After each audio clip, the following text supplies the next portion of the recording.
On the off-break, I rule North Sea, biting never bites. Fast water swimming in the gun, down in the guys. Fit non seat, right, you right, fine. OMG, Mac 4, Robin C, yelling that night. Hot stove talk, Robin C, bringing the hype. EC's alive, plus trust some of those in my city life. Right? Queens got the dreams united. Under rag, Trump out, Grammy stack. Night and under that chocolate flag. Smack that home out the park, rock a deafening rag. Side game time, Robin C, game time of the night.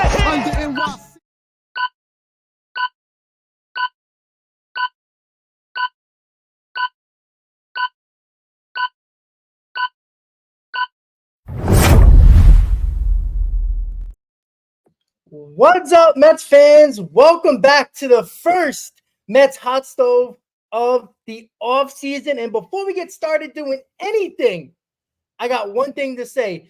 The Yankees lose the World Series in embarrassing fashion, just like they did all postseason, but got lucky by the teams they faced, and they finally faced a good team that capitalized on their mistakes.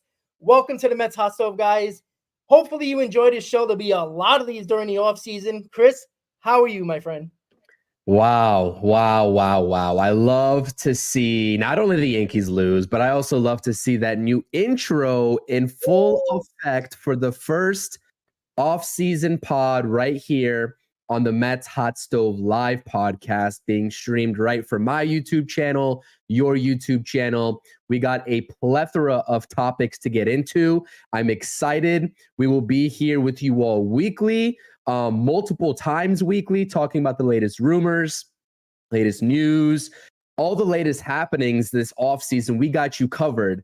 Don't you worry about that. And again, David Stearns is working early, right? First day of the offseason for all 30 MLB teams, and we get the New York Mets' first official major league contract signing. So I'm excited, Rob. I appreciate everyone being here. Again, hit those thumbs up buttons and subscribe to both channels. Let's get into it. Yeah, look, I'm ready to go. Like, we were talking about this, right? We were hoping about the sweep of the Yankees. We just wanted the World Series to end so we can get into the real business, and that is the Mets offseason, because it's going to be a very big offseason for the New York Mets. Not only do the Mets have a ton of free agents, they basically have no rotation. They basically are losing a lot of bullpen. And we all know about the Juan Soto sweepstakes and everything when it comes to that in itself, and the comments that he had yesterday after losing the World Series. It wasn't even about the game. It was all about his free agency. But we're going to get all into everything. The topics are on the right. The top free agents are on the bottom. Where to find us on X for the Hot Stove Show podcast, CP's and mine. So we got everything covered for you guys. And I just wanted to say what Chris was talking about when it came to we're going to start right off the bat with the two sign-ins this offseason already, right? It was during the playoffs or during the World Series when the Mets made a move, and I'm trying to get all the names here. I'm a little flustered right now, but they made a major league signing, which, Chris, you can say who it is, and then I'll talk about the minor league signing. Yeah, I think the minor leaguer is Davinsky, right? Former Tampa Bay Ray, and I believe the major league signing, Dylan Ons. What's the name here? I'm not sure on this guy. What was it? I'm looking for it right now. I know you said here we go. I dropped the short on it, so I should know. Colby. There we go, Dylan Colby. Yeah, there you go. We're already blanking on the first show. That's how you know it's going to be a long off season. Anyways, no, like I said, these aren't signings that are going to knock your socks off, right? This is kind of very reminiscent of what David Stearns was doing last off season, very early on, in terms of getting those depth bullpen signings out of the way. And you have a minor league contract, right? Probably going to get invited to spring training, you would think. And then you have the major league contract, which presumably carries that weight of automatically, being invited to spring training and, needing to make that opening roster, or else he gets pulled or put back in there, the pool of, veteran minimum deals, so to speak, that other teams can sign. But Again, for those of you all Mets fans that are going to start this rhetoric again, I'm not sure how or why you would start it, of this garbage bin Stearns talk or whatever. If you all didn't see what he did last offseason and you all didn't get the gist of the method to his madness in terms of getting these depth signings for the bullpen out of the way, it's a 162 game season. We saw the turnover rate of the bullpen from game 1 to game 162 of this 2024 season. These signings are necessary, right? The numbers aren't going to wow you in terms of what these guys have been doing over the last couple of years, at the MLB level. I think that the signing today, his tenure as a Philly and a Dodger in 2023, I know he didn't appear in any major league action in 2024, but he posted a 3.77 ERA across those two teams in 2023, right? The whip also really isn't pretty, but again, you get a sinker baller. I believe he throws it for over 40% in terms of his arsenal. David Stearns loves these pitchers that prioritize that sinking fastball. And we saw a multitude of Mets pitchers, both in the bullpen and the starting rotation, headlined by the New York Mets ace of 2024, Sean Manaea, utilize that sinker early and often. So again, these early offseason signings, especially the depth pieces in the bullpen, aren't going to wow anybody, but it's good to see that the Mets have options now, whether they make the team or whether they go, down to AAA and serve as that depth for, the course of the season. It doesn't really matter. But, you can believe in terms of the types of pitchers that David Stearns believes in and brings in, right? Davinsky is another guy that has an interesting arsenal. He has a splitter, I believe, to his arsenal. I think he's a primary changeup, also has a splitter. But again, right, you talk about pitch movement, velocity as well. Everything needs to be taken into account. And this is just the tip of the iceberg in terms of what we're going to see, maybe even with the next couple of days, right? David Stearns loves to bring these types of guys in on team-friendly contracts. Obviously, these guys are veterans in their 30s, and they're not going to be making like major money here. So it's good to at least see. And you see the same thing happen last offseason, like I said, right? Remember Austin Adams? Austin Adams got brought in very early last offseason on a major league deal. He actually ended up making the team, and that was short-lived, obviously, but the same situation applies here. So I like to see at least this front office working early and often. Yeah, exactly. And look, I can understand why people were skeptical last offseason, right? Because it wasn't no proven record when it came to Stearns with the Mets. But you know what? These two sign-ins are very similar to what end up developing into a very successful reliever in Reed Garrett. So not saying that one of these guys or both of these guys are going to end up similar to Reed Garrett, but you see what happens when certain guys get into the pitching lab, and all it takes is throwing one of your better pitches more often than not. And the pitching lab tells you which one is more effective when it comes to against batters. And on top of that, sometimes it can just be a mechanical situation. It could be, like Luis Severino. The Yankees couldn't figure out that he was tipping pitches. Severino was in the pitching lab for one day, they talked about, and they figured out that he was tipping pitches. That's how quickly the pitching lab can help a pitcher out. Now, it's up to the pitcher when he gets on the mound to execute, but when they know what they need to throw, when they see what pitch, because there's a lot of pitchers, and listen, most relievers are failed starters. That's because they don't have a plethora of pitches that are effective enough against batters. So what do? A lot of the times they cut their pitches in half and become a reliever. And that's why you see a lot of guys with maybe one or two, you see guys with two pitches, possibly three. And a lot of the times they continue to throw the worst pitch out of their arsenal. And the pitching lab will tell you, these are your two most effective pitches. Yes, you can throw your third best pitch every now and then, but if you effectively throw the right pitches and your best pitches often, you're going to be more successful if you execute it. So, and a perfect example is Reed Garrett. So again, Davinsky and Covey is not the big signings that we're waiting for, but you see David Stearns is working, right? Davinsky was, I think, like the first game or two of the World Series where they signed him.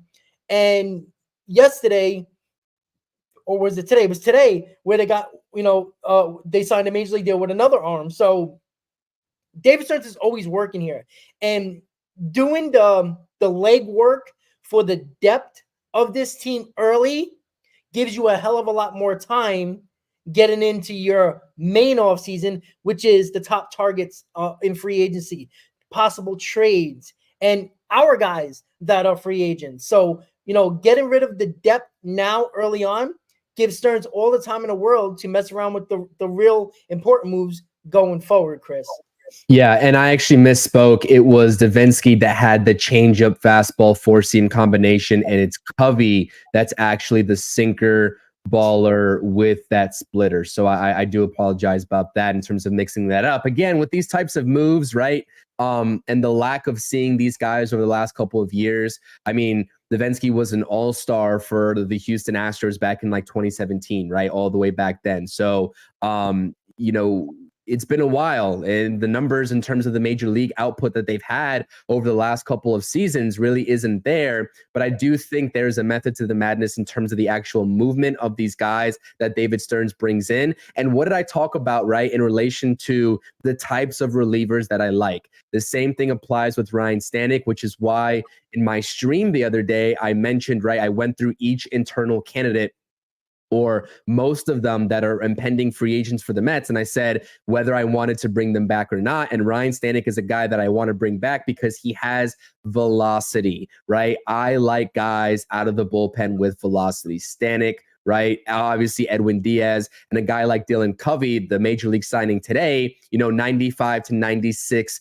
miles per hour with his sinker. And that presumably has that two-seam movement to it as well. So again, not moves that are going to knock your socks off, right? We're still waiting for the news and the juicy signings, right? That won't happen until later this offseason with your Anthony Santanders, your Juan Sotos, who we'll talk about here in just a second, I'm sure of.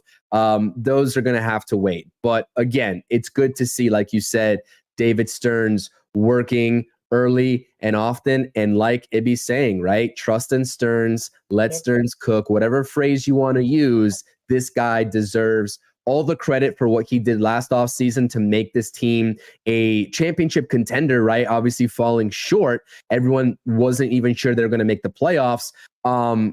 And he didn't really have the most resources to utilize in that offseason. So now, again, as we've mentioned plenty of times, just under $141 million starting payroll, right? That's a whole lot of money to work with and spread that wealth across the board to build an even better roster. Yeah, and that's the thing that we talked about, even in going during the trade deadline in 2023, right? About all that money that was coming off in 2024, because a lot of the dead weight that we had in 2023, besides Scherzer and Verlander, but there's a couple of guys that the final years of their deal was this year that we got rid of, and that's a lot of money coming off the books. I mean, it's basically nearly $95 to $100 million coming off the books, and Steve Cohen is going to replenish that payroll to basically what it was, or at least close to it. And if you think about it, you have to, because, and David Stearns talked about it in his exit press conference. He goes, we have a lot of holes to fill. We got a rotation to fill. We got at least 2 to 4 bullpen arms that we need to add. And that's not including a couple of position situations that we probably have to go after as well. We don't have a center fielder, right? Right field is a question mark. Second base is a question mark at the moment. So there's a lot to go into that. And even if there's no big signings, which I think that would be crazy that there wouldn't be, but say if there's no big signings, the Mets are probably going to still add about between $50 and $60 million, even on, lower tier free agents or middle of the road free agents, which I don't think is going to be the case. But that's how crazy this roster and this turnover of the roster is a big difference from what it's going to be next year. We're going to have a lot of different players on this team in 2025 than we did on 2024, because again, we talked about it in the offseason or going into 2024 season. This team was set up with a lot of proven contracts where they can go either way at the trade deadline, either buyers or sellers. And obviously we ended up being buyers, but knowing that we became buyers and went on a playoff run, you kind of knew that the guys that were on 1-year deals were just going to stick it out with you, and you weren't going to obviously trade those guys because you were in a playoff race. So this offseason is very unique in the sense that they have to add roster spots. It's not like they have a roster and it's like, oh, where can we get better at certain positions? We have holes in those situations and in those spots, and there's free agents that can fill those spots. A huge difference. Which is also the beauty of it too, because it's a complete opposite situation as opposed to a team like the Phillies that only have 4 impending free agents and they're kind of handcuffed, right? Barring any trades that they make, which I foresee in their future this offseason, because I don't think that they can roll with that same roster to try to get over the hump, right? But yeah, it's a beautiful thing that creates a lot of flexibility in terms of the decision making that David Stearns is going to have to utilize this offseason, and that he did last offseason, but now with the more plentiful resources. And the one thing that I took from his press conference, right, and I made a video about that, is like, the word aggressive in certain areas that, he said that their Mets are going to prioritize and pick and choose those battles in terms of where to be aggressive. They have financial flexibility, right, straight from the mouth of the president of baseball operations of this organization. That is a beautiful thing to hear, and that's something that could not have been said last offseason when he was making his way into the Mets organization. Justin Verlander also, right, 90 innings pitched, so he doesn't hit that 140 inning mark. And the Mets are off the hook for his 2025 salary because that was that weird vesting option that they had at the end of that contract. And listen, I'm actually kind of curious about the way the approach is, what approach is going to be taken, because I see here Kendrick with a pretty good statement saying, I think David, being David Stearns, presumably, is going to have a lot of 1-year deals on the table. That's something he did last offseason, but the Mets are still kind of in between a young roster, right, in terms of the guys that are coming up, Rob. So with these expectations now on the board, the Mets coming into this past 2024 season had no expectations, and that it was okay to give out all these 1-year deals, right? But we also talked about prioritizing that youthful talent, and we thought the Mets were going to have more opportunities to prioritize and give those young guys a shot, and that simply wasn't the case. So now with guys like Luis Angel Acuna, right? Ronnie Mauricio coming back. You got guys coming up through the system like Jet Williams and Drew Gilbert, right? That are going to be ready sooner rather than later, whether it's 2025 or 2026. And then also on the pitching side, you got your Tidwells, your Brandon Sproats, right? Christian Scott, who obviously we saw for half the season. There's a lot of young guys still in the fold. So it's like David Stearns also has to figure that out in terms of blending and managing those championship, aspirations now, while also retaining some of the youth. But also, right, you can't be rolling with all youth. You have to have some of that veteran presence, and you're going to have to give out some long-term contracts. So it's all about blending and picking and choosing your battles this offseason. So I'm kind of curious in terms of like what you think in terms of what Kendrick is saying. Do you see another offseason where you see a lot of 1-year deals, maybe a long-term contract sprinkled in because of the youth? Or do you think that the Mets are in a position where they're like, screw the youth, right? We might find some trade partners for some of these young guys, because right now with the flexibility in terms of the money that we can spend and where we ended up this last season, 2 games shy of the World Series, we simply can't rely on a team full of young guys that don't really have that much MLB experience yet. I'm kind of curious. Yeah. So what you said it exactly. There's expectations going into next year now, right? There was none in 2024. So David Stearns could have done whatever he wanted, right? If he would have went big time, and if they would have signed Yamamoto and signed a couple of the big guys, everybody would have been excited, but still understand that, 2024 still might not have been our year and be an expectation type of year. This year was expected, regardless of what happened in 2024. 2025 was supposed to be the year where you started to take off. So the 1-year deals, I think you'll see that with the bench guys, like maybe like a Winker, maybe somebody else. And the utilization of possibly the younger kids. Obviously, Alvarez is established as their catcher, Vientos as the third baseman, possibly Acuna, possibly at second base. Those are guys that are cheap. So they're not going to cost you a ton of money in payroll. So I don't see position players as starters being on one-year deals like the Harrison Bade's of the world. I don't see that at all. I don't see you signing a one-year deal for Joey Wendell. Guys like that, I don't think that's going to be the case. I could see Jesse Wicker coming on a one-year deal because you probably can get him for a decent price considering he wants to be back. Same thing with Sean Manaea, right? I don't think it's going to be a long-term deal. I think Sean Manaea wants to come back, and I think he's going to take a somewhat team-friendly deal, but a nice deal, something that both sides can be happy with. Do you really think so? Because I think Sean Manaea is going to be asking for 3 years at the minimum, maybe even up to 4 years. I truly believe that. I'd give him 3 years. I give him I would say a vesting option for the 4th year, where if he hits his innings and if he whatever numbers you want to put in that vesting option as a 4th year to protect the Mets, and also Sean Manaea, if he does his job, he can actually, get that 4th year. I think Sean Manaea wants to be here. I don't think the Mets are going to low blow him, to be quite honest with you. But it also depends, right? If the Mets are going heavy after, say, Sasaki, if he's posted, or Corbin Burns, maybe Sean Manaea is not an option. So that's something you have to look at as well. And look, we're going to need rotation because David says he wants a 6-man rotation. So you're going to have arms that you at least trust for, throughout your rotation. And no, that 6-man rotation is not going to be comprised, at least I hope it's not, of Tyler McGill. Let's get him out of our minds, Mets fans, please. We need somebody other than him. He's not a 6-man. Yeah, so I don't think there's going to be a lot of one-year deals. As I said, I do think you're going to see one-year deals probably with the bullpen. For sure.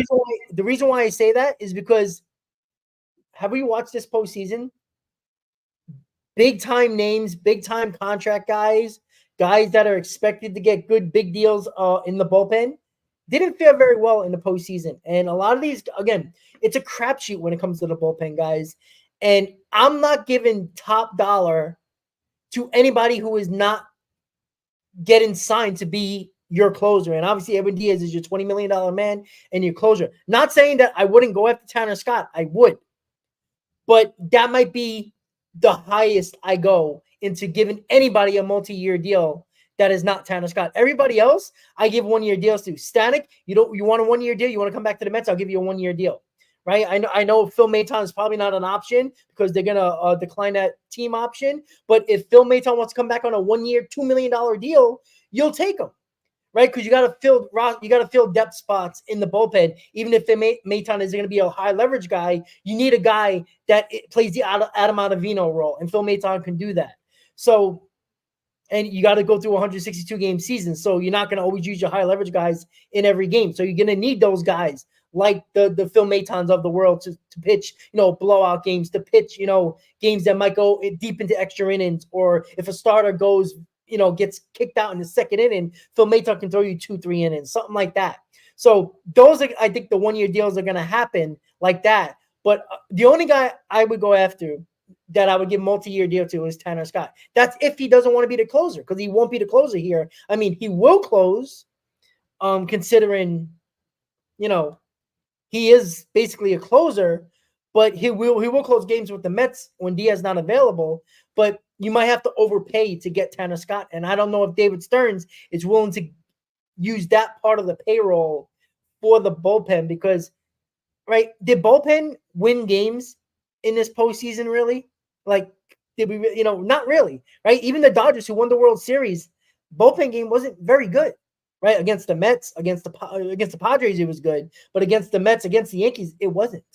So, and I think you got to be careful with giving multi-year deals because the guys that you give big deals to, even Tanner Scott, right? Tanner Scott might be the best arm available, but we don't know if he's going to have those years going forward because it's such a crapshoot. And what about Estevez? I know Lindor hit the grand slam against him, but Carlos Estevez is another guy who's probably going to be looking for a decently big deal, who has a great arm that I was looking for the Mets to try to go get and the Phillies got him. So I think it's going to be the bullpen and bench pieces that you're going to see a lot of 1-year deals. I would definitely take Stanek back on a 1-year deal. Given his age, I don't think he's going to be asking for anything more than that. And I think that the AAV would be somewhere around 2, 2.5, maybe 3 tops. That's something that I would absolutely do. I'm going to be honest with you. I think that if you want one of those top guys, like you said, in terms of the relief market, you're going to have to give a 2 or 3 year deal to, maybe a 3-year deal with a club or a player option after that, something like that, right? Preferably the club option, for obvious reasons. But I will say, in addition to Tanner Scott, there's another lefty that I would give a multi-year deal to, and just for the, because he's good first and foremost, but also just to get him into, Queens and away from a division rival. This guy's been great against the New York Mets over the, for the past couple of seasons. AJ Minter is out there for the taking. I would love to have AJ Minter, and the Mets need a lefty. And I said on my stream as well that, if all else fails and you don't land a guy like AJ Minter, you don't, land a guy like Tanner Scott, you still need that lefty, because I think that's what the Mets bullpen was missing after the Brooks Raley injury. I would even bring back Brooks Raley, not going to lie. I think that coming off of an injury, right, he's probably in the market for a 1-year deal. He's getting up there in age as well, but let's not forget the type of season that he had in 2023 for the New York Mets, posting a 2.80 ERA. And also before he got injured in the beginning of 2024, he had about 8 games under his belt. He was on a pretty good trajectory. So if all else fails, I'm not saying to prioritize him, but if all else fails, if David Stearns is hesitant to give these, top relievers top dollar for multi-years, then Brooks Raley is a guy that I could see being brought back for another season at the very minimum. So, that's a good point. But I will say, in addition to Tanner Scott, I know everyone's going to be talking about Tanner Scott. Don't forget about AJ Minter. And there's another lefty on this market in the starting pitching category that I don't know if the Braves are going to re-sign, because if they wanted him back, and they had that plan, they would have re-signed him. He's another lefty, but maybe we'll talk about that here in just a second. I think the Mets have a realistic shot at landing someone by the name of Max Fried. Yeah.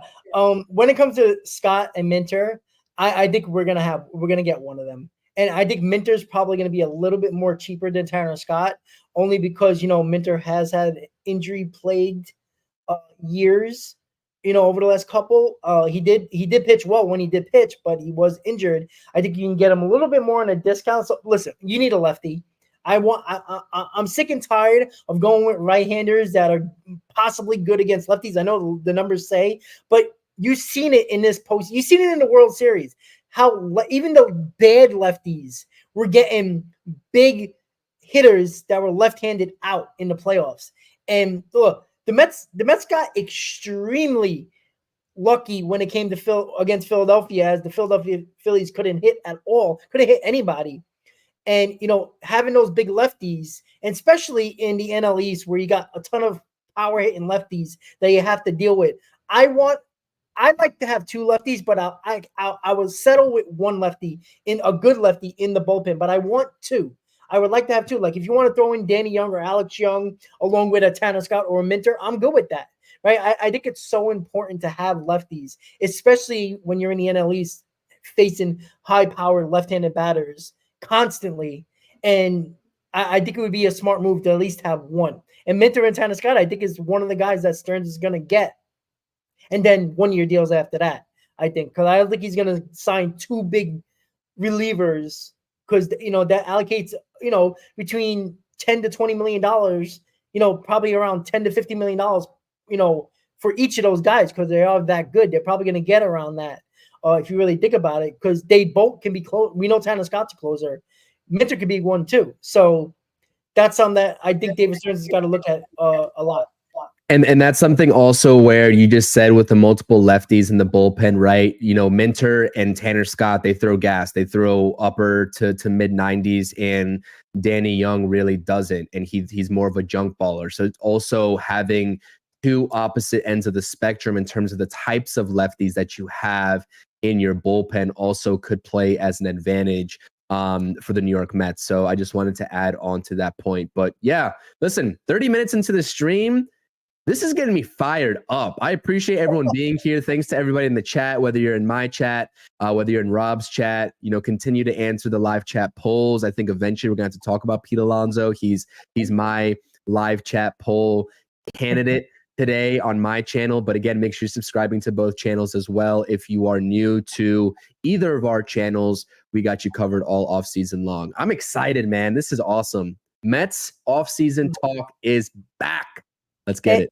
And look, this is the first team of the Mets hot stove. It's extremely early, right? This is a broad spectrum of topics because there's nothing to really talk about in the needs of rumor mill or anything like that. Besides Juan Soto that everybody knows the Mets are going to be on, right? There's not much other stuff that we can really talk about that, has any, I guess, stamp of approval of from a reporter or something like that. It's just our opinions at this point, but it starts to open up the conversation. And that's what we're trying to do in day one of Mets Hot Stove to start the offseason, is to open up the conversation about, Tanner Scott, Minter, guys that people might have not been talking about or even looking at. Now they're going to be talking about it. And that brings up, more information and more shows if things starting to heat up a little bit and we're like, hey, we talked about this, 10 days ago, 10 shows ago, whatever. That's the important part. So the free agent targets for the Mets, right? I think that's another broad spectrum, right? Obviously, you got the top 20 free agents. Again, depending on the list that you looked at, I picked up a list. It was from the MLB site. I threw in Severino Minaya, even though they weren't in the top 20 because they're our guys. But there's guys like Blake Snell, who is probably going to opt out. We know Sean Manaea is going to opt out, right? Those are two pitchers, two lefties that are probably going to opt out of their contracts. And you do wonder, would the Mets like to go after Blake Snell other than Manaea, even though it might cost them more? But Snell is probably, the better pitcher, even though he's a 5-inning pitcher. That's something to worry about as well. But I want to start with the outfield because, we don't have a center fielder. Marte's on his last leg in right field. So technically you got Nimmo in the outfield, right? I think we can all agree that the outfield in center field and right field is kind of an open spot, right? I think we can agree with that. Tyrone Taylor, but yeah, he's more of a bench bat. Yeah. Yeah.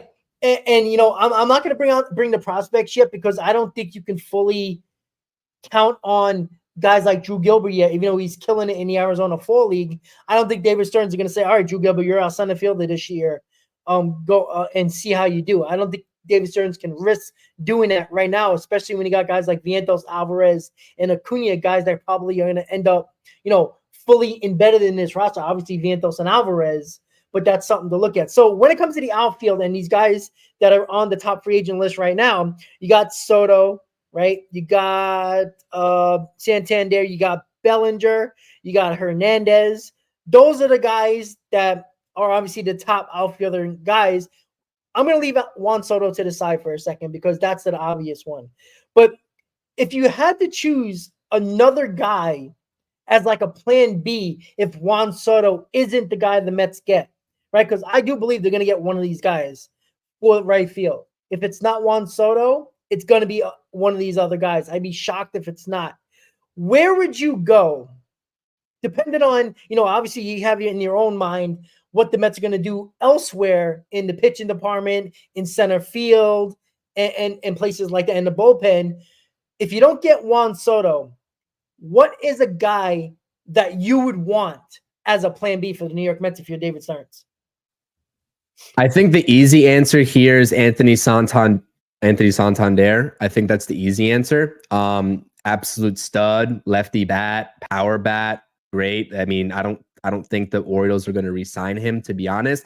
I don't know what the Orioles are going to do, first and foremost. I know they have a new ownership group, but I don't think Burns goes back there, and I don't think Santander goes back there. I think that they're going to take the chances with their young guys. And it's kind of a risky move for them to do, but I think that's the sort of route they're going to take. But I could be wrong. You know what? I mean, I'm curious to see Teoscar Hernandez he obviously went there to LA to win. That was the key emphasis to what he said. And he did that, right? He fulfilled what he wanted to do in terms of getting a World Series. Obviously only signed to a 1-year deal. we both wanted this guy last offseason, Yep. right? We both wanted him. I was willing to dish out, a 3-year contract for Teoscar Hernandez if that's what it took. If there's a way and if there's a world where, he wants to take on a bigger challenge in terms of helping another team win a world championship, not being the Dodgers, come on over to New York, man. Please come on over to New York because that guy is an absolute stud. Obviously, primarily, the Mets are going to need not only an outfielder, but also he can slot in very easily as a DH type candidate too, depending on what the defensive alignments, Mendoza wants to roll with on any given night.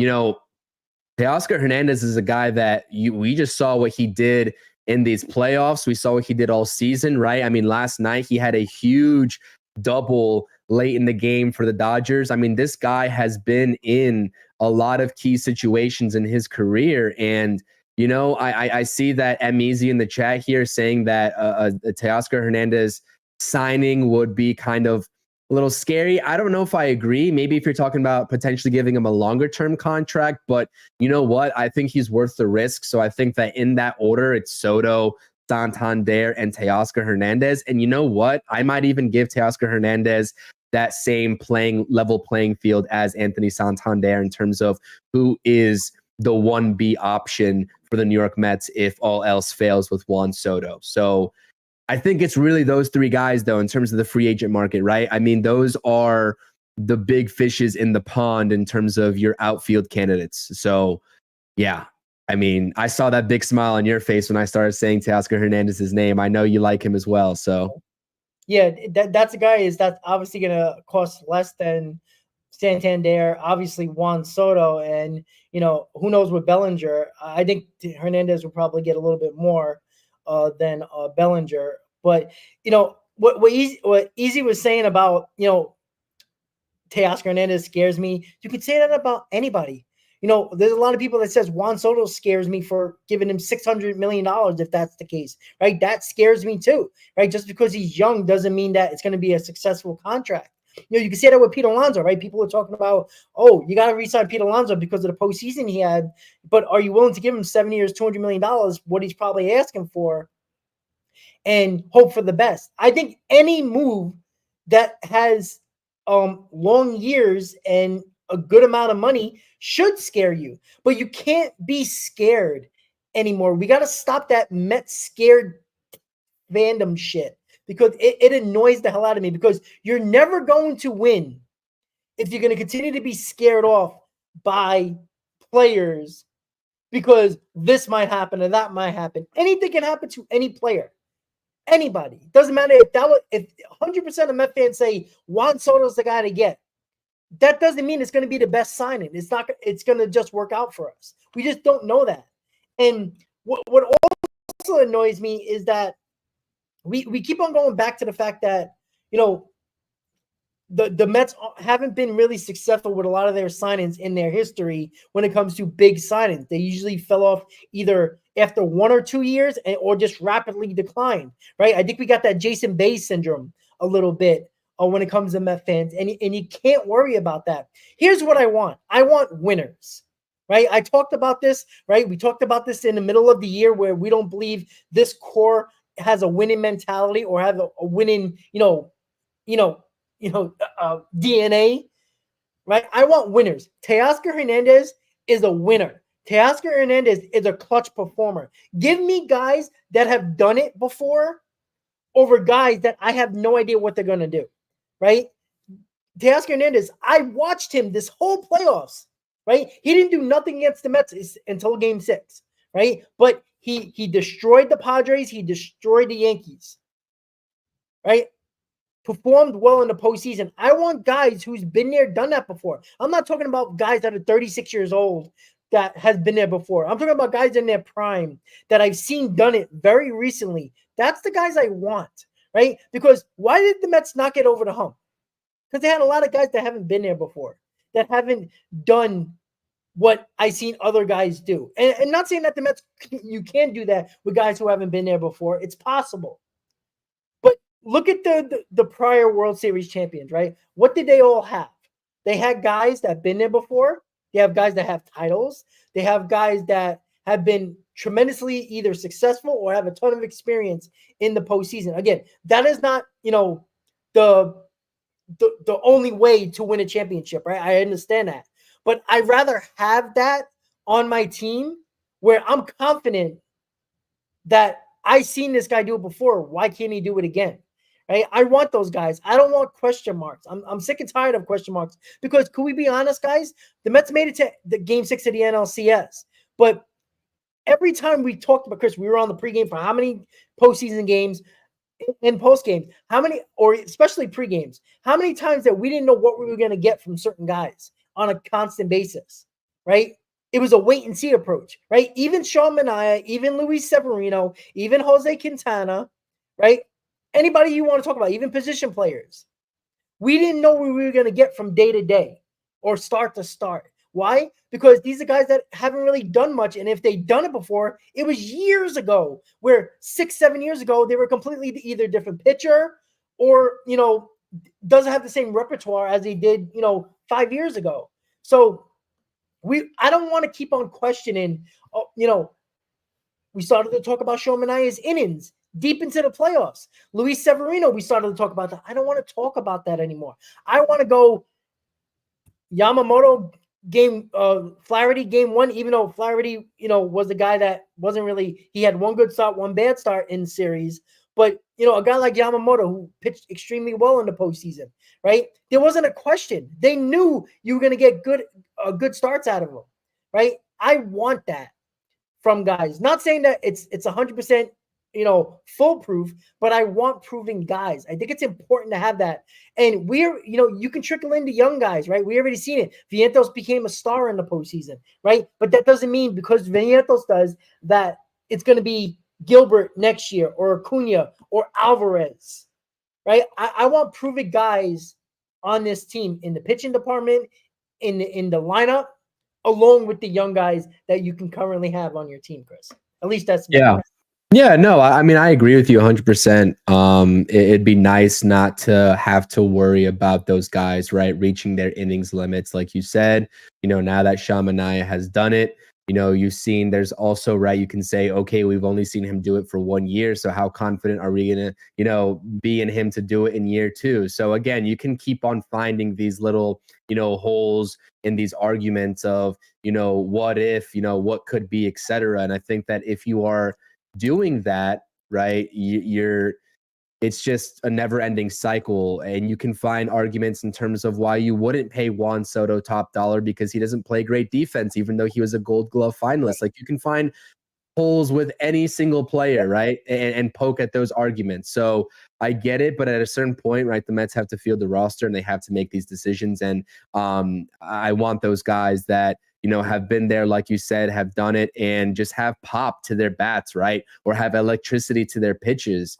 And I think that these guys, most of these guys on your top free agents list, definitely have that. In terms of the outfield talk as well, I know that this would be kind of a letdown or disappointing, right? But I mean, I know a lot of people are going to scoff at this when I say it, but I wouldn't even necessarily mind. I kind of wanted him at the deadline before the Mets got Jesse Winker, is Michael Conforto. I mean, he just put up a 20 home run season for the San Francisco Giants. Do I think that he's a starter for 162? No. Again, that's your last resort, but we're talking about, if your first 4 or 5 top options are not available, which they should if you have this, if you're starting this type of payroll. But again, we have to cover all bases on this stream, right? Michael Conforto in that reunion, he's been there, he's done that, right? For the Mets in 2015, that guy, he kind of fits the bill, even though his play has definitely declined, right?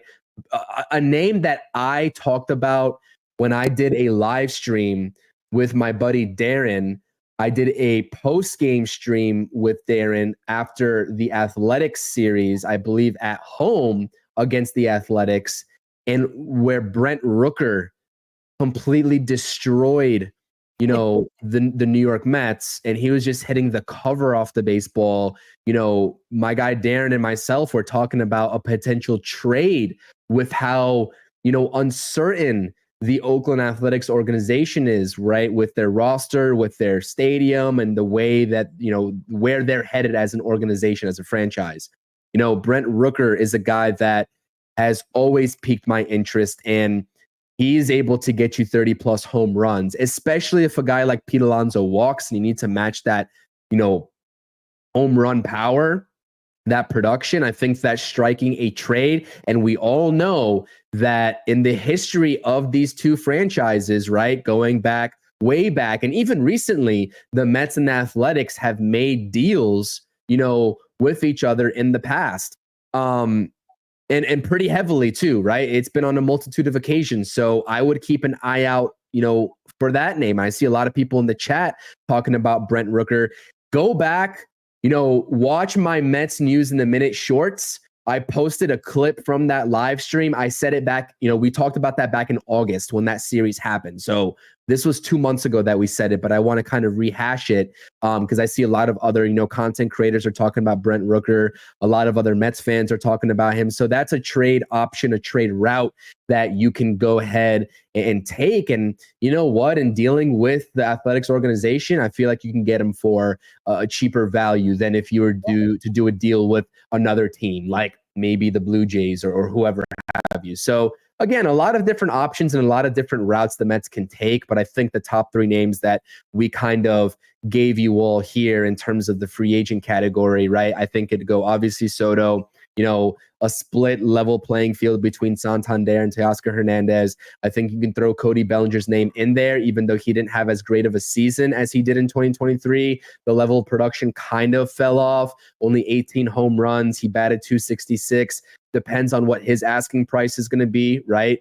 Again, I'm not giving Cody Bellinger anywhere near a 6-year deal. I just don't think that he had a good enough 2024 following that electric 2023 season. But again, a guy that I would give a 2-year deal or maybe a 2-year deal with the team option for the third year. I think that is the proper value for Mr. Cody Bellinger. So again, there's a lot of different routes the Mets can take for your free agency or trade. We'll continue to talk about them as we hear more rumors, as we hear more news, who might be available, who might not be available, etc.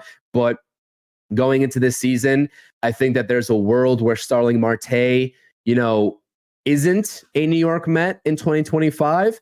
I thought the same thing could have been said this past offseason, but obviously the Mets, retained him. And I think that Starling Marte is a very serviceable vet, right? I think that obviously he has the injury concerns, but when he's on the field, he is producing, a lot of the time for the New York Mets. But he is kind of a defensive liability at this point of his career, just based off of the mileage that he has on his legs and, sort of the injuries that he sustained to his legs. So if he's kind of limited in that role as a right fielder defensively, what is the other option, right? You're not going to DH Starling Marte if you have championship level aspirations. He's simply not going to produce you, DH level production, DH type production.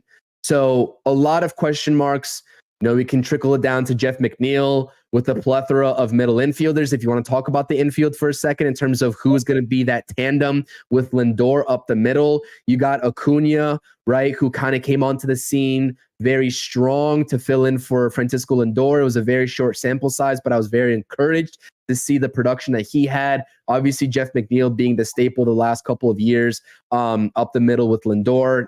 He has a potential to be an outfielder, not a very good one, but he can be an outfielder. You got a guy like Ronnie Mauricio coming back, Jose Iglesias, who you can also probably retain for a 1-year deal as well.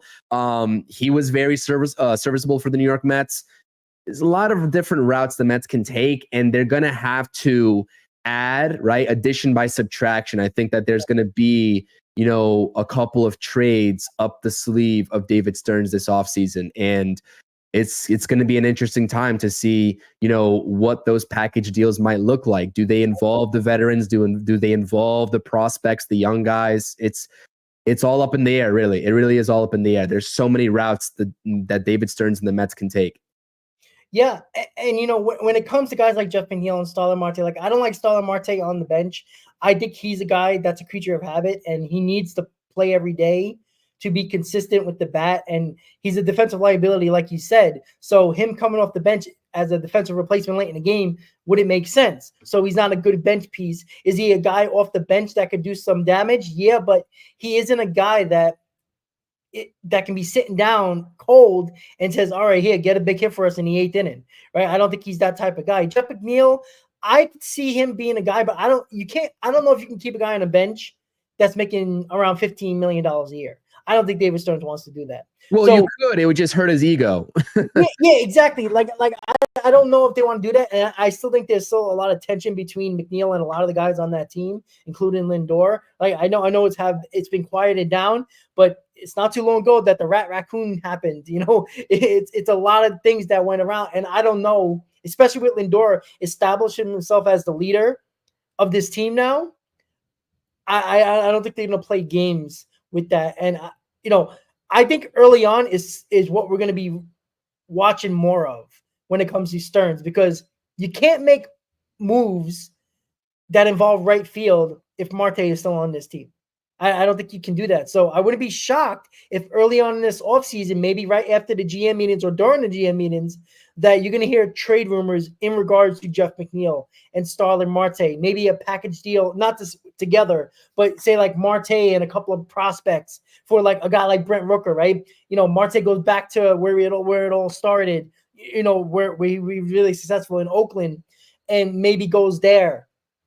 And you bring up a couple of prospects there and you get Brent Rooker, stuff like that. Jeff McNeil, you might get, a quality bullpen arm for him, where somebody might be looking for a second baseman or a guy that can play many positions, and you might have to eat a little bit of that money. But I think the Mets will, knowing that you can get better players to replace them overall. So, it really depends.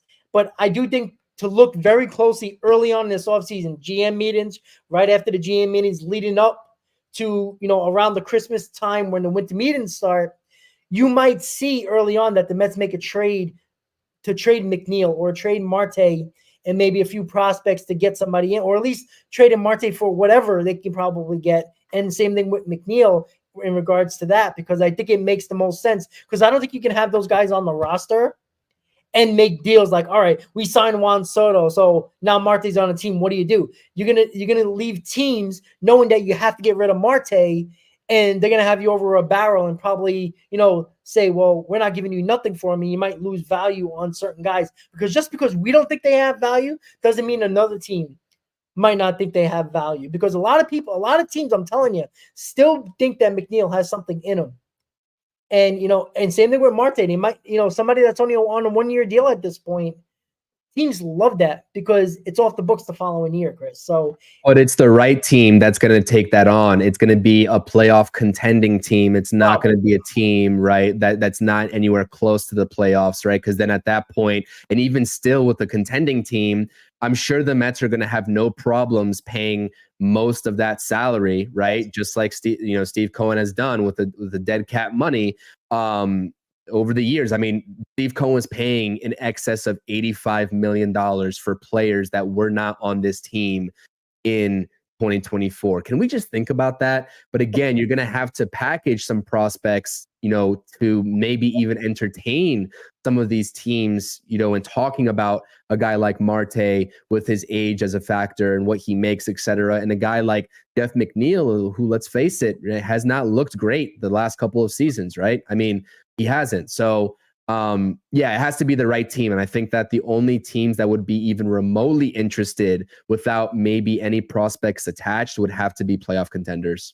Yeah, exactly. Like I said, it's going to be difficult, but I think to watch that early in the offseason, because I think one of them, either Marte or McNeil, are going to be off this team rather quickly, to be quite honest, because I don't think Stearns is going to start making moves for spots that are currently occupied by those guys. I think it just brings unnecessary tension that I don't think Stearns needs to deal with or wants to deal with.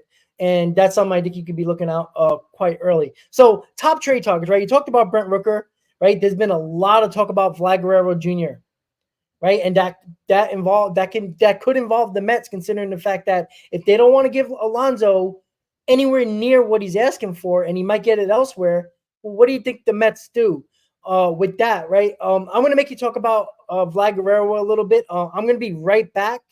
But Chris, if you can hold it down for like 2 or 3 minutes, I'll be right back. Sorry Yeah, about that. that sounds good.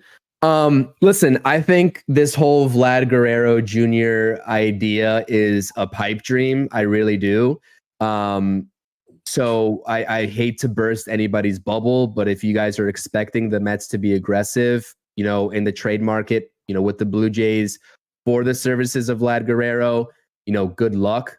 But it's an interesting conversation to have, especially when talking about the comparisons of Pete Alonso, because again, Vlad Guerrero in 2025 is entering his last year of arbitration. The estimation for him in terms of what he's potentially going to make in this year's per Spotrac is about $28.5 million for just that 1 year before he becomes an unrestricted free agent. And you better believe he's not going to sign any extension until Pete Alonso signs his, because if Pete Alonso is asking for $29 million, maybe even 30, can you imagine what Vlad Guerrero is going to ask in return after that? I mean, let's be real here, especially with the bounce back season that, Vlad Guerrero had this past season in 2024. I mean, it was absolutely unreal. So I would kind of pump the brakes on that discussion, or at least being too serious about that discussion. But, I'm not really sure.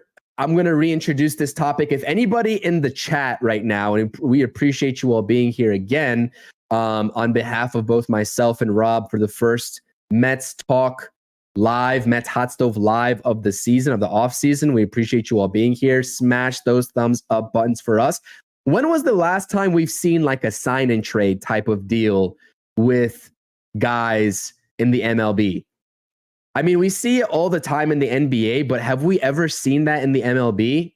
I guess that's my homework for you all. And I have to do a little bit of homework myself in terms of if that's ever happened and when the last time would happen. Because can you imagine a sign-in trade with Pete Alonso and Vlad Guerrero Jr.? That'd be kind of crazy. I'm not sure why the Blue Jays would do it, but that would be kind of funny if that ended up, being the case. Again, pipe dream. I would just pump the brakes on a lot of this Vlad Guerrero Jr. talk. Inevitably, with some of the contracts that they've already given out, I foresee the Blue Jays keeping Vlad Guerrero. But again, you just never know what they're thinking in terms of maybe a rebuild. They've been a team that's had expectations, for the past couple of years, and they've come up well short of those expectations. So we'll see what happens with that. But the broader kind of conversation, and I'll let Rob talk about his thoughts on Vlad Guerrero and how feasible he thinks that is after he comes back in here. And there you go. Because I was just going to segue from Vlad Guerrero into Christian Walker. But, I was basically telling the chat, I was just like, I think Vlad Guerrero is a pipe dream. And I was just basically saying that I think the Blue Jays are never really going to re-sign him. But have you ever seen a sign-in trade in the MLB, Rob? Have you ever seen that? I don't think I have. Lindor. Oh, okay. Well, I'm talking about where you resign the contract first and then you trade the player, right? Because in the NBA, what I've seen in the past is obviously you sign, the original team gives the contract, I believe, to the player, and then they trade him. I don't know. I mean, it's really interesting because obviously Pete Alonso is going to need the contract before Vlad Guerrero. And the Mets don't have any rights to trade Pete Alonso right now. So it wouldn't really be a true sign and trade unless you give him the contract up front, because you don't have any rights to Pete Alonso at this point unless you extend him and then trade him. So I don't know. Yeah, exactly. And Mike Lowry, Braves, and Matt Olson trade. That was one of that something like that. But it's hard to do that because you have one of the most powerful unions in America in the players union that doesn't like to allow that, because it kind of seems like the player is leaving a little money off the table, and the union doesn't like that when they do that. Even though Matt Olson did it and it happens rarely, the union doesn't like that. So it's rare that the players are going to do that. But is it possible that the Mets could go after Vlad Guerrero Jr. if all options fail? Sure. Right. Yeah. I know you said, I think I heard you say that Guerrero arbitration is going to be around $28.5 million or something. 28.5 is what Spotrac is predicting. Yep. So yeah, that's a lot of money. And that's something that Alonso's looking for. He's looking around that type of money. If you really think about the 7 for 200, that's right up in that alley. And, it really depends on what you're looking for, right? I don't think lately it seems like first baseman has been an extremely important position all of a sudden over the last 4 to 5 years. I mean, look what the Braves did with Olsen. Look what, Freddie Freeman with the Dodgers and the Braves, right? Vladimir Guerrero Jr. I know a lot of people talk about Vladimir Guerrero Jr. And I always had this comment and his opinions to say about Pete Alonso, how much he's padded his stats in in months that didn't matter where the Mets weren't in contention. Well, you can say the same thing about Vlad Guerrero Jr. With the Toronto Blue Jays, who had a ton of expectations, and they've not either failed in the playoffs quickly or didn't make the playoffs at all. And Vlad Guerrero Jr. is a part of that. And he's played in a lot of months where the Toronto Blue Jays were out of it.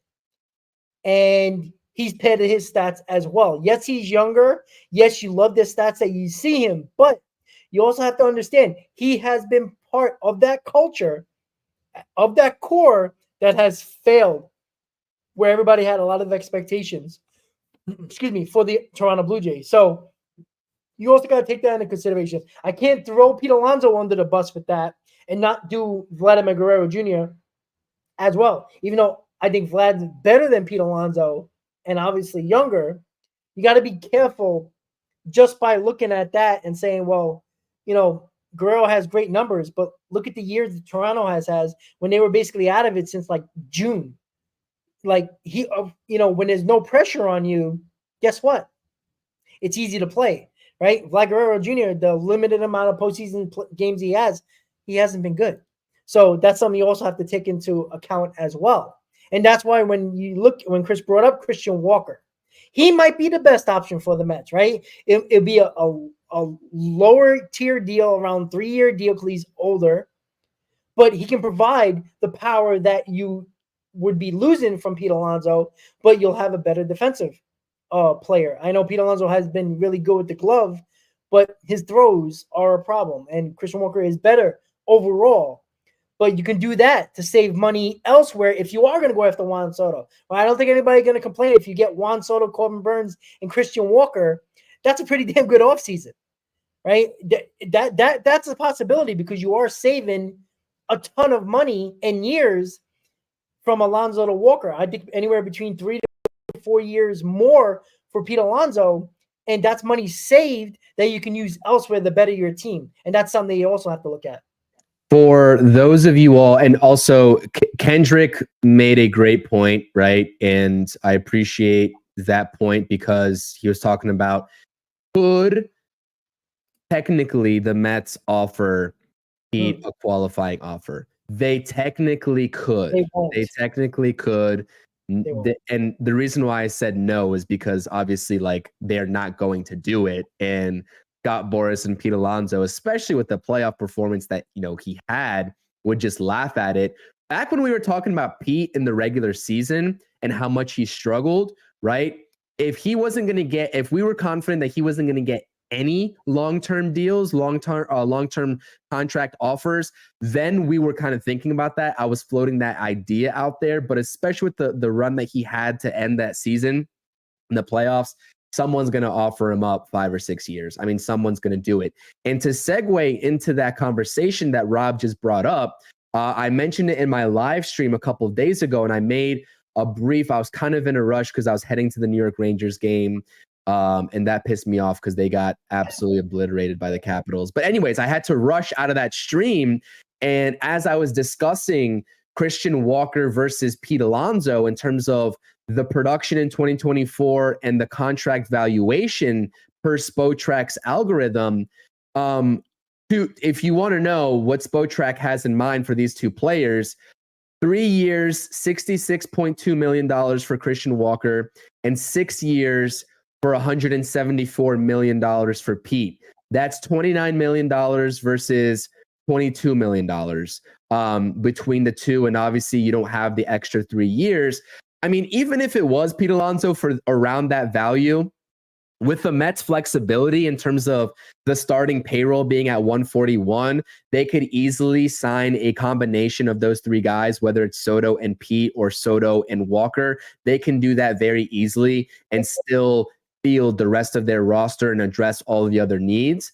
But again, maybe Walker might be a little bit more realistic, and especially when you talk about prioritizing some of that young talent down the road, you would save that opportunity by only signing a guy for 3 years instead of the 6, right? Because I don't think Pete Alonso is going to sign for anything less than 5 and maybe nothing less than 6. So again, we'll see. But it's kind of interesting to me that Spotrac still has Pete Alonso as being the highest paid first baseman, even with this type of season he just had. Obviously, Freddie Freeman makes $27 million a year. Goldschmidt made 26, I believe. I mean, I don't know. Who's going to make Pete Alonso the highest paid first baseman in the league? It's going to be interesting. It must be inflation. It's not overall talent. But, again, there's always a desperate team. And that's the thing you got to worry about. And that's what David Stearns got to worry about. And look, Christian Walker is the perfect, seems like, player wrapped in a bow for David Stearns, right? High quality production, a short-term deal for obviously a good amount of money, a little over $20 million, but a little less. And then you don't have to worry about the years. Listen, I don't think the money is concerning when it comes to Pete Alonso. It's the years, or anybody for that matter, right? You don't mind giving a 10, 12-year deal to a guy like Juan Soto, who's only 26 years old, who just turned 26, right? 10 years of that deal, he'll just be 36 years old. Just put this into concept, into reality a little bit. Pete Alonso's what? Going to be 30 or is 30 right now? Starting the season, I think he might be 31 or something like that. Just thinking 4.5 to 5 years, he'll be 36. You wouldn't even be halfway to Soto's end of deal, and he'll just be turning 29, 30. So that's the difference of why you would give Soto a tremendous amount of years, because of the age. So I think Christian Walker is the perfect type of David Stearns free agent player, right? You can get the production almost similar offensively, if not better, than, I wouldn't say better power-wise, but it's close, to Pete Alonso, and you're saving 3 to 4 years and near $100 million. Like, that is a huge difference. If you can get close production from Pete Alonso offensively compared to Christian Walker and save all that money in years, that is a tremendous deal. And I'm not saying that it's going to work. Like, Pete Alonso can go elsewhere, say to the Cubs, and just tear it up the next 5 years. And Christian Walker can be a complete wash. But it's a better deal. And at the end of the day, Pete Alonso can have 3 better years than Christian Walker over the next 3 years.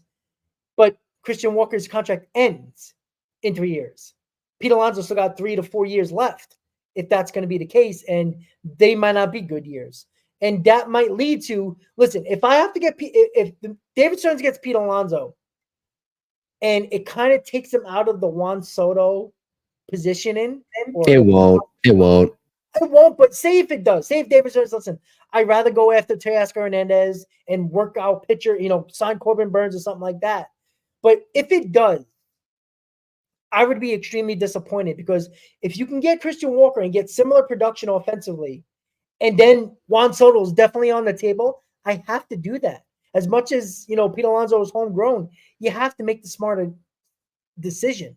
And Christian Walker at that moment will be a smarter decision if Pete Alonso takes you out of the Juan Soto sweepstakes. Not saying that I think it will, but if the Mets lose out on Juan Soto because they didn't want to go the extra year or extra $30 million or $50 million, but they re-signed Pete Alonso, and that's probably the reasoning, that would annoy the hell out of me so much, because all you're doing is running it back again.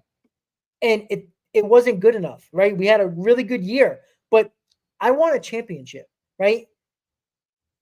This team didn't do it, right? You can bring in Corbin Burns, but the core guys are still there. I think you still have to ruffle the apple cart a little bit, Chris. I think you got to make changes to the core just because it's not good enough. It hasn't been good enough. I'm not in Change my mind. I'm not in any position to judge this core outside of McNeil at this point, because they proved, like, I can't after what we just saw this past season, especially down the stretch in the playoffs when this team needed Pete Alonso the most. And this is where I will come to the defense of Pete Alonso. I was ripping my hair out, in the regular season, watching him fail time after time after time with runners in scoring position. But the fact that he was able to sort of provide that production in the playoffs, I can't judge at that point. Like, I think that this core needs more to it because McNeil's not part of that core anymore. And so now your core is left with Brandon Nimmo, who he is the one that had a horrendous season and playoff run. So maybe he more so gets a little bit more of the blame in my eyes than Pete Alonso. But I think you just need to add to this core, right? They need help.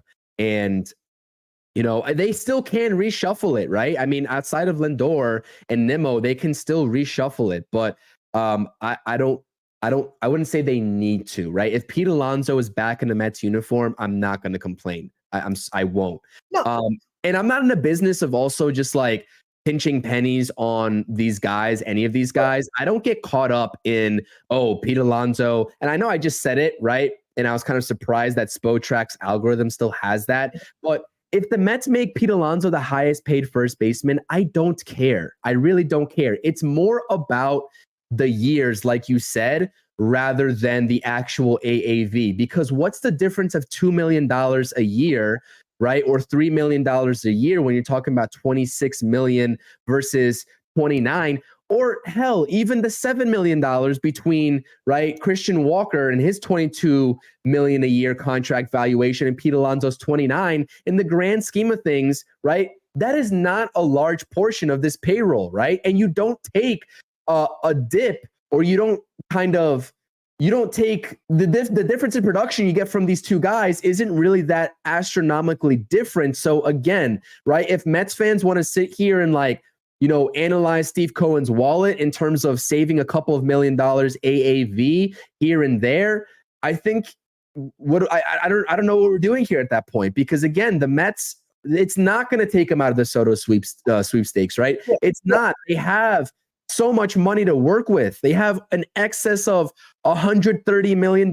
Maybe if they're willing to go back up to 300, which I'm sure Steve Cohen's willing to do, they have about 140, 50, 60 million dollars to spend. I mean, if Juan Soto takes up 50 million of that, you're still in great shape. Yeah. So I think that's my positioning. I think it's the years when it comes to, in particular, Pete Alonso. I don't think it's I think it's the years. I think the Mets would be willing to give around 180, 85 million. I don't think they're going to go to 200. Even though they might, but then you would have to add another year because you're going to give Pete Alonso 6 years, 200 million. What is that? $35 million. That's a little insane.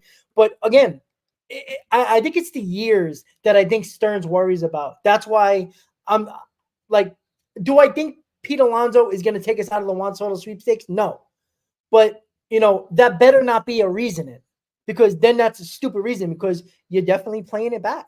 You really are. And I know, you're still skeptical about you're still on that line with the core, but how many more years are we going to do this, right? Brandon Nimmo is constantly hurt, right? Pete Alonso had his worst season of his career in a contract year. Not saying that he can't be great. He might get his contract and, the pressure might be off, but the pressure might be extremely harder because now he's getting paid like one of the best first basemen in baseball, even though he's not. And that pressure might persist, right? The core is slowly falling away. And again, you can always add, and that might be the difference, right? That clearly might be the difference. But how much more will they add? I think they will add a lot, right? I think if they do sign Pete Alonso, they're not going to stop there, right? It would be stupid. It would be malpractice, right? David Stearns shouldn't have the job if he stops there, right? I think that's fair to say, but I don't think he will. I do wonder, because they have a tremendous amount of payroll flexibility. And I do think, will they just go crazy? Will David Stearns say, you know what, I'm going to be smart in other areas like the bullpen and just go crazy in free agency? But we have our opinions, right? We don't know what David Stearns is going to do with all this money, right? We might think he might spend every penny of that $100+ million flexibility he has with payroll. Maybe Cohen will give him that leeway, but we saw Cohen take a step back and let David Stearns work. So if David Stearns believes that he only thinks he only needs to spend $60 million of that $110 million flexibility, then are we going to be complaining about it because we didn't like that offseason? Or are we going to trust David Stearns? Because I will trust him regardless of what he does. I might not agree with all the moves he makes and the money he spends. But what if he, because we don't know how David Stearns is going to work this flexibility payroll, right? He's talked the talk already, and he's done a great job, with financial lack of financial flexibility he had last offseason. I do wonder, Chris, do you think that he is going to allocate a lot of that money? Because obviously these are our opinions. We don't know because we haven't seen it yet. But do you think he's going to allocate a lot of it? Not all of it, but say if it is most of it to help this roster get better. Fire Blazing Media, Rooker has now had 2 pretty decent, in my estimation, seasons back to back. So I think it's a little bit of a stretch to say it's only one. Just my personal opinion, though. It depends on what type of contracts they're willing to give out, right? If they go, and give out 2 long-term deals to, let's say, Pete Alonso and Juan Soto, right? That's already, as I just mentioned in the chat, $68 to $70 million roughly in terms of the valuation there. And that's given Juan Soto making $50 million a year, which we're still not really sure about. We saw that Ken Rosenthal said that it might start there, right? We simply don't know. Right now, per Spotrac, I think he's around $40 million a year in what he's projected to make. We'll see what happens. But that goes back to the conversation of whether you're giving out all long-term contracts or maybe, a lot of one-year deals as well. Because if you're giving out 2 or 3 long-term deals, that takes up a good chunk of change. And then you give out a bunch of one-year deals again because you want to allocate, right, those resources in future years to the youth and still give that a real chance. Then, yeah, they're probably going to spend more so like every penny than, if they were giving away a bunch of, long-term deals, because at that point they're handcuffing themselves in future years. So it's all about the types of contracts, long-term versus short-term, they're going to give out. And I think that there's a happy medium of, long-term versus short-term deals. And I do think that, right, with what we've seen in the past, maybe it won't get back up to 305 million. Maybe it'll be just under. But again, you're still talking about $140 million worth of wiggle room, just about, even if they don't hit that $300 million cap hit. Also, I guess, in the last couple of minutes here, I know there's so many like what if scenarios we could kind of play in our heads, and what Juan Soto is going to make is definitely one of those topics. I put that poll up on my community tab on my channel. If you guys didn't check it out, I gave you all 4 options in terms of Juan Soto's total contract value, regardless of the amount of years that he gets, whether it's 12, 13, 14, doesn't matter. So make sure you're going ahead and answering those polls. But what about also the other scenario here, in terms of the first base options that you have in moving Mark Vientos over to first base and going the external route? I know that a lot of people probably wouldn't want to see Alex Bregman signed to a long-term deal worth crazy money. I think that he's been on a little bit of a decline in terms of his overall play. But again, right, he's able to put 25 plus home runs over the fence for you consistently. It is an option at the end of the day. Or I know a lot of Mets fans would not like this, but I'm kind of in the opposing category of this topic, and I'm curious to get your thoughts. And what's happening in St. Louis, Nolan Arenado might be available too. He's got 3 years left of his deal. I know he's, 33 years old, just about, maybe 34. I mean, if you need a third baseman, I know that he's been kind of declining in terms of what he was producing earlier on in his career, but he's still providing some pretty serviceable numbers. So honestly, I wouldn't even complain about if the Mets try to go that route in terms of third base. I know I'm in the minority in terms of like that line of thinking, because I've seen a lot of Mets fans just absolutely shoot that idea down. But I would honestly not complain at all if that ended up happening, to be honest with you. Yeah, I mean, I wanted Arenado right before the Cardinals got him. I was pissed off that we didn't go get him, but now I don't know. He is in a decline. He's still great defensively, but that would be a tough call for me. If you bring Vientos over to first and bring Arenado there, does that make us better? Like, maybe, but man, I don't know, man. But I mean, I guess I wouldn't be mad about it. I would be curious, right? I would be a little curious because I love Arenado as a player, but it would be interesting, though. Very interesting. I want to ask you something. Where do you think David Stearns is going to go heavy money-wise? Do you think it's going to be the position players? Because he's had a career, resume of not paying pitchers long-term deals. And just because he has the money, I don't think his philosophy is changing. He knows Corbin Burns very well, obviously. Will he be willing to give Corbin Burns the big contract for a pitcher? Because I don't know if he's going to allocate a lot of money. Maybe he'll do it with Burns, and everybody else might be a 1-2 year deal when it comes to starting pitching. Do you think he's going to focus more on the position players money-wise? Because I think that's the smarter route.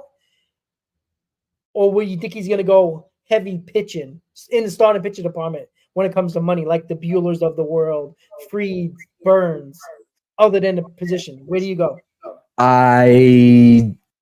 I think, Juan Soto's on the table, so that's going to be a big chunk of change right there. I think it's going to be the position players, and I'm very skeptical in terms of him dishing out long-term deals north of 4 or 5 years for any starting pitcher on this market. Even if it's Corbin Burns, I really do think that with David Stearns' track record, he hasn't really paid that many pitchers in terms of giving out those long-term deals, at least from what I've seen and what I know about David Stearns.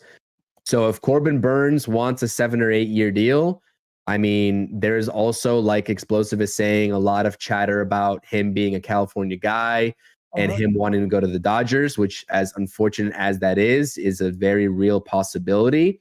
So therefore, that's why I've kind of already shifted my thinking, and knowing that, I know Max Fried is also a California guy, if I'm not mistaken, but I think Max Fried, for a less amount of years, will get the job done. Walker Buehler, I know that he's had his injury concerns, but he looked absolutely phenomenal in the playoffs as well for the Dodgers. I think that, they might not be able to go after him if they're going to go after another starting pitcher. So I think that you can get him, as Mike is saying, for a little bit cheaper. I don't know if it's going to be $100 million deal. I disagree with that. I still think he has a lot left to prove, and teams know that. But I think you can get him without having to dish out those massive amounts of years that you would have to do for a Corbin Burns. And I think Fried, the same thing. I think you can maybe get away with a 4-year deal with Max Fried, 5-year deal, something like that. Anywhere north of that, I think you're starting to get into an unrealistic territory with David Stearns. So by knowing that and by believing in that, I think that the position players, right? Bullpen is definitely not in the question. You don't pay relievers big time money. We know that to be the case through and through, outside of like a Clase or a Diaz or a Hader. But I think that it's definitely has to be the position players. Through and through, when you take a look at the holes that this team has, particularly in the outfield, obviously, right? When you talk about first base, I think strictly money-wise, it's going to be the position players. Yeah, I agree. I think it's a safer route, to be quite honest with you, right? Well, all these injuries the pitchers are getting, and the way they break down rather quickly, and the way teams use their bullpen now and innings isn't a big thing, right? 200 innings from a starter used to be the status quo, used to be the norm. Now, if it's 170, it's a lot, right? So because teams use their bullpen so much more, I don't think long-term deals for even top-line starters is a dangerous game to play, because they're one pitch away from blowing out their arm, right? And they seem to get injured rather easily.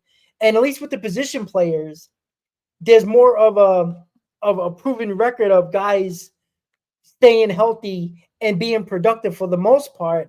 I think it's a safer route where I would allocate a lot more money to the position players than the starting rotation and the bullpen. Now, again, just like I said, David Stearns is a guy that knows Corbin Burns very well. He didn't have the financial flexibility in Milwaukee to extend Burns earlier in his career, right? So if he believes Burns can hold up, I think he'd be willing to because he knows that player, right? He made that Tyrone Taylor Hauser deal because he knows those players, right? So I think Corbin Burns is a very interesting option. And I know Explosive brought up the tweet that Burns put an eye emoji when the Dodgers won the title and, with the pitcher and all that.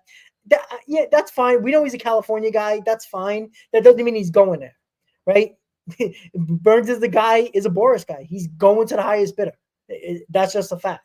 So we'll see how it goes. Dodgers could also be the highest bidder too. I mean, it's really. I don't think because he's a California guy means he's just going to go there and take a lesser deal, right? I don't think that. I mean, it's possible, but it's rare with these unions. With the union now, they don't mess around with taking lesser of a deal, right? They were very unhappy with Aaron Judge going back to the Yankees for less money. They weren't excited about that. So the union has a lot to say about that stuff as well. And Boris is a union guy. So it's going to be very interesting, but both of our opinions, allocation, money-wise, payroll-wise, needs to go more to position player-wise. So Alonso, Minaya, and Severino, we'll keep that for another day because those are our guys. That's something that you can always bring down the road because conversations are going to start probably at the GM meetings next week, and we'll really get into that. So we'll just leave that topic to the side. So, guys, are you ready for this offseason? I know I am. I know Chris is. We're ready, guys, right? This is only day one of Mets Hot Stove, and God knows how many days it will be, but obviously it's going to be a lot of shows when things really starting to heat up. I believe our next show will probably be Sunday, maybe Sunday, Monday. Chris, what do you think?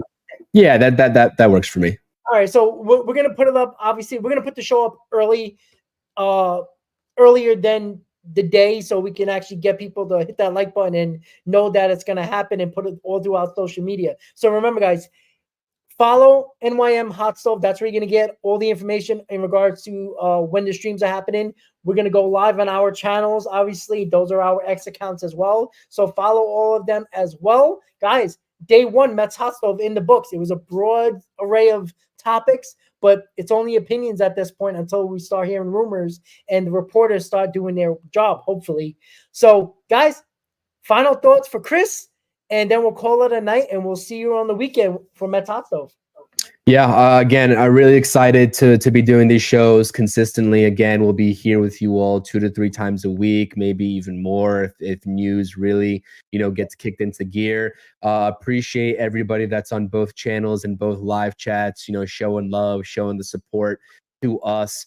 Again, this is just the tip of the iceberg in terms of what we got planned for this show. So I appreciate everybody. Make sure you're smashing those thumbs up buttons, making your opinion and your voice heard through our polls.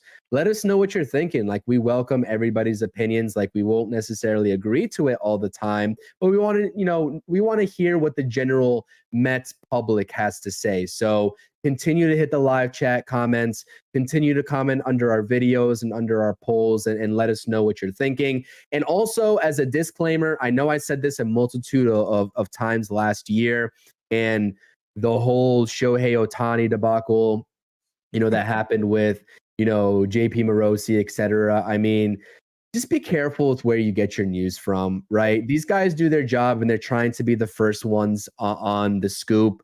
And people can slip up, right? I mean, Heyman, we saw what happened with Aaron Judge. I mean, just be careful with where you get your news, and be careful to really do your research in terms of, who these guys that you rely on your news for work for and who they are buddies with, in terms of spoon feeding some information for a certain agent or agents out there, not to name any names, but the former, or I guess you say Mets first baseman, he hired him as his agent. You know who I'm talking about. Just again, we'll get you. We got you with the news. They got you with the news, right? Jeff Passan, there's a multitude of guys that are very reputable and they're very good at what they do. But a lot of people last year in this fan base, went into a frenzy with a bunch of different false reports. So I just, on the first day of this Hot Stove Live, podcast, I wanted to state that as my closing thoughts, because I think that a lot of fans get caught up into the hype in terms of believing everything in the rumor mill that they hear, and it's just simply sometimes not the case. So I appreciate it. Again, we obviously clearly missed Mets baseball by talking about, this show and Mets baseball, the offseason, for an hour and a half on the stream, but I can't wait to be back with you all. I definitely appreciate it. Absolutely, guys. So again, follow us on X, follow the show on X, and make sure you subscribe to the channel, guys, and make sure you hit that like button. That's crucial to continuing the success of the channels and these shows, right? We can't do the shows without you guys. So we do appreciate all the support, guys. So guys, day one, Mets Hot Stove in the books, guys. Thank you for watching Mets Hot Stove, day one of the off season. Enjoy the rest of your night, guys. Let's go Mets, and we'll see you next time, probably on Sunday night for Mets Hot Stove day two. Enjoy your night. Let's go Mets. Let's go Mets.